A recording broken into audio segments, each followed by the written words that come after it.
I do want to share what many of you know, that today is the end of my Shiva, the 7 days of mourning after the loss of my father. And when Shiva ends, it's actually traditional to do after morning services a walk around the block. It's actually a beautiful, beautiful teaching because it says you return to life. But you actually don't do it on Shabbat. And the reason you don't do it is there's no public mourning on Shabbat. It's why even though it's Shiva, I'm not wearing my Torin shirt, which I've worn all week, which reminds me of Heartbroken. And I kind of like the concept of not having public mourning because we don't want to take away from Shabbat. We don't want to take away from the joy of today. But I will say that after services, I'm going to go for a private walk because I love the concept. And many more observant Jews, there's different rules regarding this.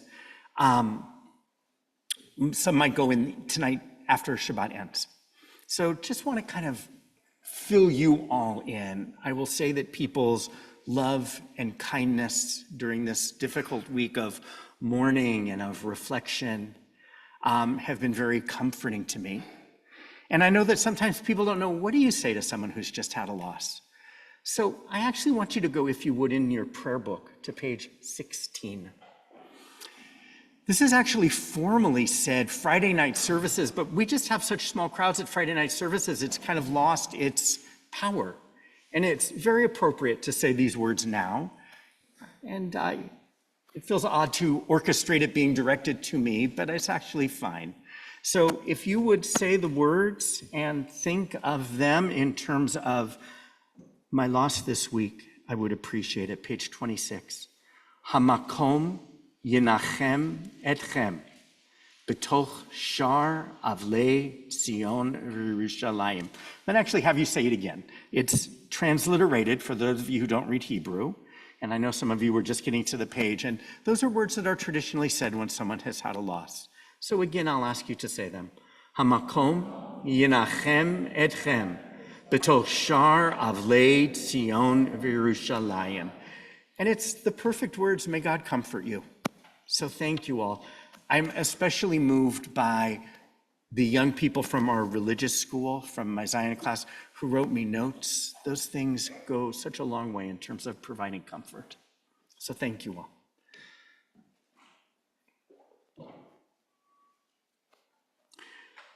Boy, Hope, you got an amazing portion. Noah. And you ran with it in a way that I've never had anybody run with it before. The raven. I loved your messages of the raven. And one of the reasons I get excited for this portion every week, you know, my son demanded this portion because he loved animals.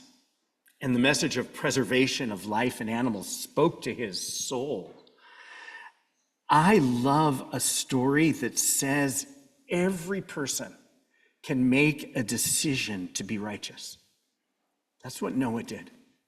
I love a message that says everyone in unexpected moments can actually save humanity. That's a lot to ask, but I think we might do that in large and small ways all of the time as we find our own righteousness.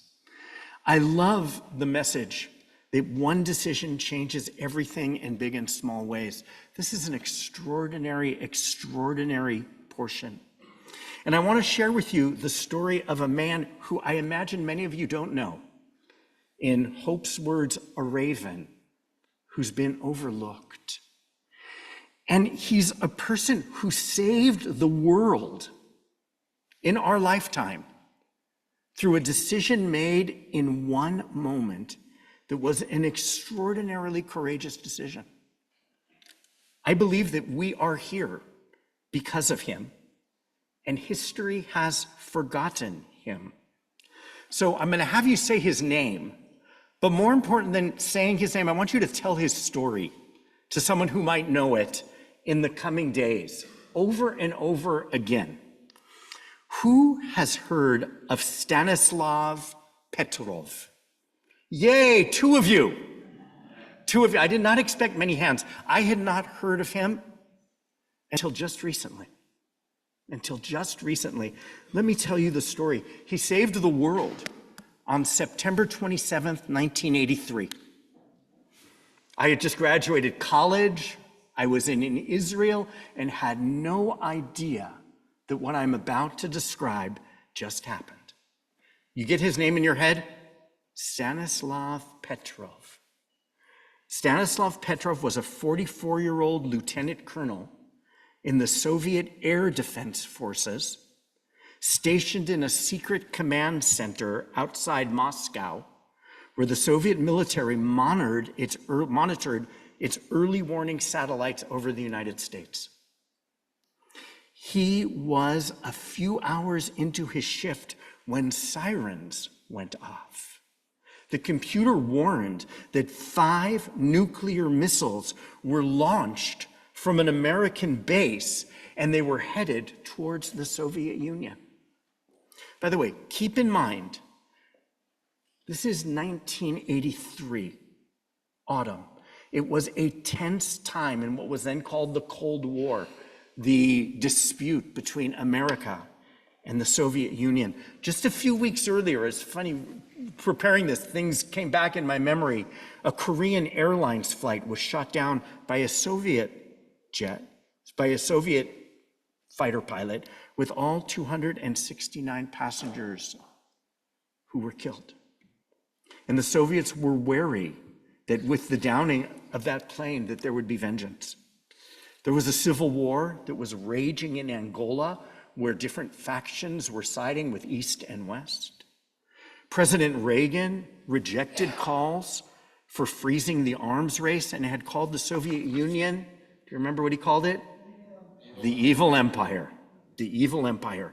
And the Kremlin leader was a man named Yuri Andropov. He was obsessed by fears of an imminent attack by America. Amidst all of this, Colonel Petrov occupied the critical spot in the decision-making chain. He was responsible to authenticate the report of incoming missiles to the Soviet senior staff, who would then consult with Mr. Andropov on launching a retaliatory attack. By the way, I say that almost matter-of-factly. A retaliatory attack would have killed millions and millions and wreaked havoc around the globe. As the computer system in front of him changed to read not only alert that there was a launch, but alert that a missile strike is incoming, affirming the accuracy of the transmission he would receive, Colonel Petrov, you have his name in your head? Stanislav Petrov. He needed to decide what to do. The tracking devices indicated that the detonation would occur in 25 minutes, that American missiles would hit Russia. Each minute spent without taking action decreased the possibility of the launching of a successful retaliatory strike against America. 5 nerve-wracking minutes passed. Electronic maps and screens were flashing as he held a phone in one hand and an intercom in the other, trying to absorb streams of incoming information. Colonel Petrov, one man, a man, in my opinion, just like Noah, decided that the launch reports were probably a false alarm. As he explained later, it was a gut decision, at best a 50-50 guess, based on his distrust of early warning system and a hunch that if the US had opted to launch a first strike, it would have fired scores and scores more missiles rather than just 5. And because he was right, we are here today. Unbelievable. How could that story not be in history books and social science books, told from pulpits around the world? What had happened? The false alarm was a result of a Soviet satellite mistaking the sun's reflection off the tops of clouds for a missile launch. The computer program that was supposed to filter out such information had to be rewritten. As you can imagine, Petrov was never given a medal or a commendation for his willingness to trust his own instincts rather than a computer. You can imagine that the story was buried, lest it embarrass that such a incident occurred. Not only was it buried, he received a reprimand for not having recorded in his logbook all of the data that streamed past him in those unforgettable few minutes. By the way, it didn't matter that he had a phone in one hand and an intercom in the other hand, that he didn't have a third hand to log data. So what happened? The incident was buried and forgotten, and he would have been forever forgotten were it not for a Soviet colonel connected to air defense who wrote a biography, not of him, but of this particular aspect of Soviet military 15 years later. I, by the way, didn't learn about it until I saw his obituary in 2017 in the New York Times and knew I needed to cut it out and share the story one day. And it since has come up on certain programs recently.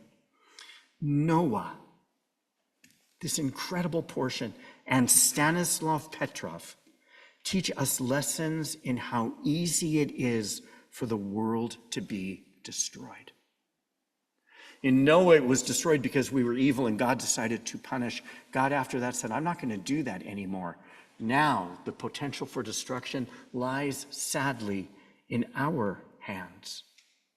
And I believe that Noah and Stanislav Petrov teach us the power of an individual to save humanity. And I think it happens more often than we know. And while Noah could not save the world, what he could do was preserve humanity moving forward by building an ark and saving every species of animal. And so when people like Hope say, I'm going to do what I can to preserve water and to prevent pollution and to safeguard life, you are walking in the footsteps of Noah, a person who said, nothing is more precious than life, and understood God's call as the call to preserve life after that terrible, terrible moment. Noah and Stanislav Petrov tell us that we have to listen to that inner, I'm going to call it divine voice within us, even when everyone else is not following it. Imagine the courage it took him to defy what he knew would be condemnation, to defy what was a culture of following rules and orders. But Stanislav Petrov relied on his own instinct and judgment to make a decision that had the same impact as Moses, as Noah, or Moses too, to preserve life and allow it to go forward. By the way, it doesn't surprise me that both men had difficulty in the world following their heroic actions. One of the whole debates, was Noah righteous or just in his own generation, is that when he gets off of the ark, what does he do? He plants a vineyard and he gets drunk. And there's a terrible scene with him and his sons, and something went on that the text is enigmatic about. But we read that and we say, wow, that doesn't reflect well. How can we call him a hero? Because heroes are very, very human. And often, in the aftermath of their heroicism, difficult things happen. By the way, I think sometimes they may be related. Noah had a tough time. And for all of that, he kept God's covenant and he kept the promise to repropagate, to begin anew. Beginning anew may be the hardest thing in the world. There was estrangement within his family, yet he followed the command and he taught that God would never destroy again. Stanislav Petrov left the military a year later and faded into obscurity. At one point, he was reduced to growing potatoes to preserve himself. Thank God his story was recalled in that memoir 15 years later by the retired commander of the Soviet missile defense. Thank God we have his story. Honestly, we should be We should be erecting statues of him around the world. This man's actions have resulted in us being here.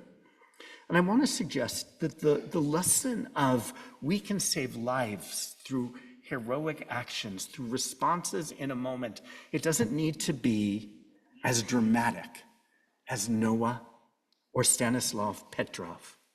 But that if each of us follows our moral compass, follows that inner voice, there will be moments when things will arise and our response will change everything. Edward Markman, the American poet, once wrote, "Choices are the hinges of destiny." By the way, what a beautiful line. Choices are the hinges of destiny. And it's through telling those stories that we prepare ourselves for when those moments arise, and they will. So I want us to tell the story of Noah, the story of Stanislav Petrov. Do not allow him to be forgotten. Do you know, as I have been in this week of mourning, one of the things I'm holding on to is a moment in my father's life. And it was a moment that changed everything. It was a moment when I was at a personal crossroads, where I was confused, where I didn't really know where to turn or what to do. And my father invested time, energy, and love in helping me through that moment. That moment, and his actions changed the trajectory of my life. And I'm eternally grateful. And I want to suggest that each of us has the capacity to have that moment where our actions change someone in ways we may even have no idea of until years later as it plays out. As we think of the story of Noah and its implications, we turn to the end where God promises not to destroy humanity and leaves it in our hands. We have the power to destroy, and sadly we do. And we have the power to prevent destruction, and we need to act upon that. I believe that Israel, with American support, acted on the imperative to save life with the destruction of Iranian nuclear facilities. Because I think when someone vows to destroy you and possesses the means to do so, you prevent calamity by acting against them. And I also think that we are dancing on the edge of a volcano when it comes to nuclear threat. Iran remains a threat. The number of nuclear-capable countries has increased many-fold since Stanislav Petrov's heroism in 1983. Many activists, myself included, are concerned that we're so caught up in the spiral of chaotic, frantic news that we're overlooking this existential threat. In August, Spencer Cohen wrote an opinion piece called "My Generation's Deadly Inheritance," talking about the need to raise awareness and create policy to decrease our current nuclear threat.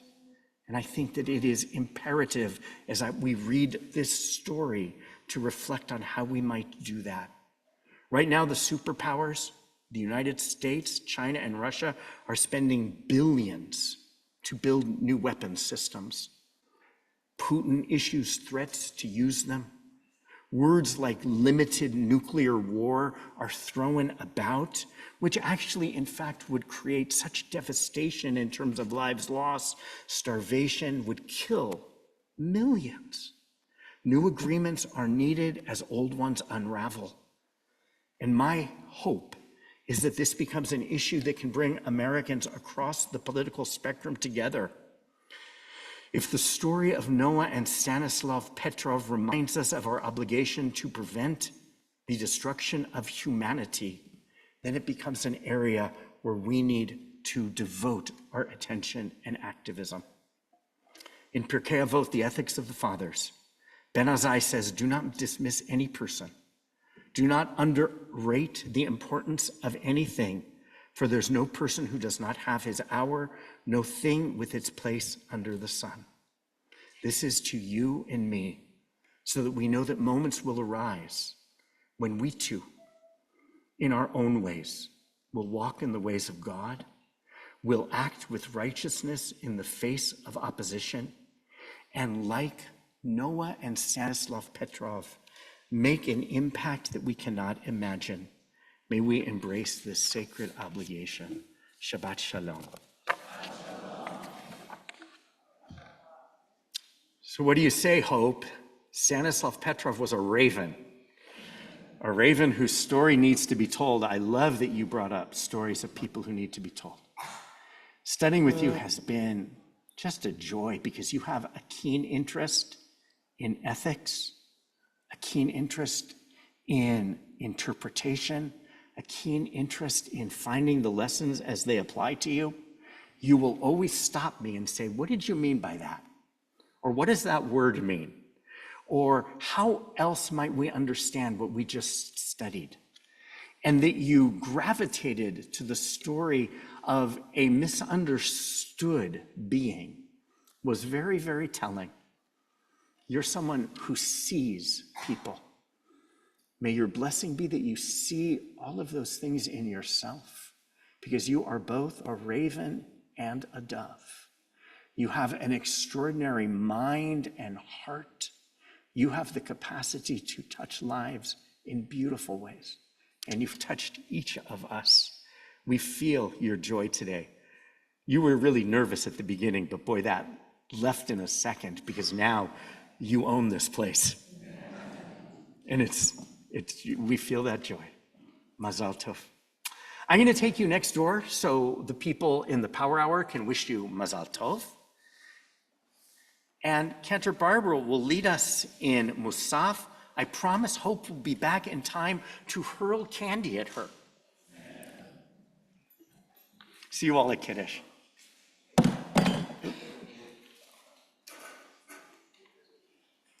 Rabbi Ezra, Yasher Koach, and thank you for that teaching today.